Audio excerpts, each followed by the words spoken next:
বাড়িতে গেস্ট এলে চটজলদি বানিয়ে দেওয়া যায় এরকমই কিন্তু একটা স্ন্যাক্স এর রেসিপি আজ আপনাদের সাথে শেয়ার করছি।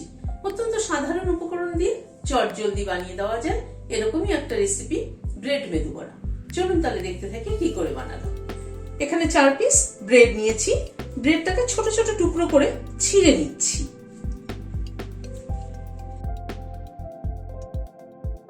ব্রেডটাকে একদম খুব ভালো করে ছোট ছোট টুকরো করে ছিঁড়ে নিলাম।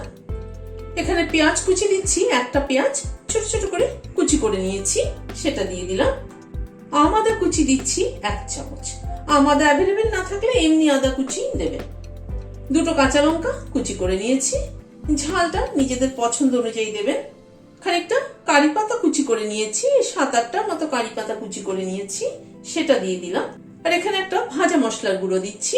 জিরে, ধনে, মৌরি আর শুকনো লঙ্কা একসাথে ভেজে আমি গুঁড়ো করে রাখি, সেই মশলাটার 1/2 চামচ এখানে ব্যবহার করলাম। নুন দিলাম আন্দাজ মতো। এখানে সুজি দিলাম 3 টেবিল চামচ। চালের গুঁড়ো দিলাম 3 টেবিল চামচ। 1 চামচ আমচুর পাউডার দিলাম।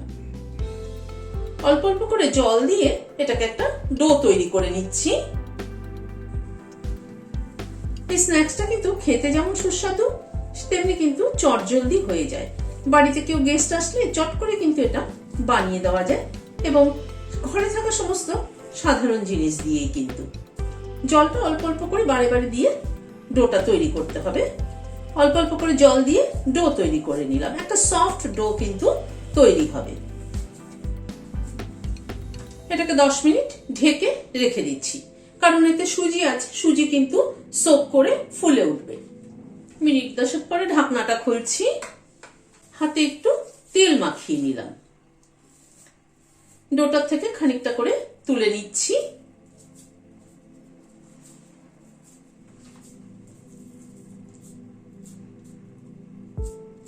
প্রথমে এরকম গোল শেপ দিয়ে বানিয়ে নিচ্ছি।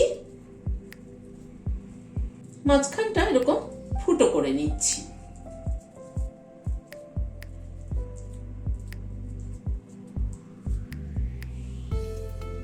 এভাবে সবগুলোকে তৈরি করে নিচ্ছি। সবগুলোকে তৈরি করে নিলাম। কড়াইতে হোয়াইট অয়েল গরম বসিয়েছি। তেল গরম হয়ে এসেছে, বড়াগুলো দিয়ে দিচ্ছি।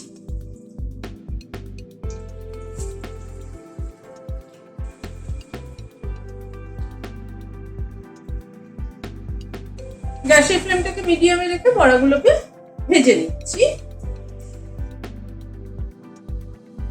বড়াগুলোকে উল্টে পাল্টে লাল করে ভেজে নিলাম, তুলে নিচ্ছি। আবারও দিয়ে দিচ্ছি। একইভাবে সবগুলো বড়াকে ভেজে নিচ্ছি।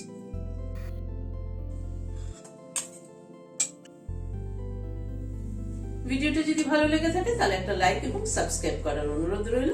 আজ তাহলে এখানে শেষ করছি। নমস্কার।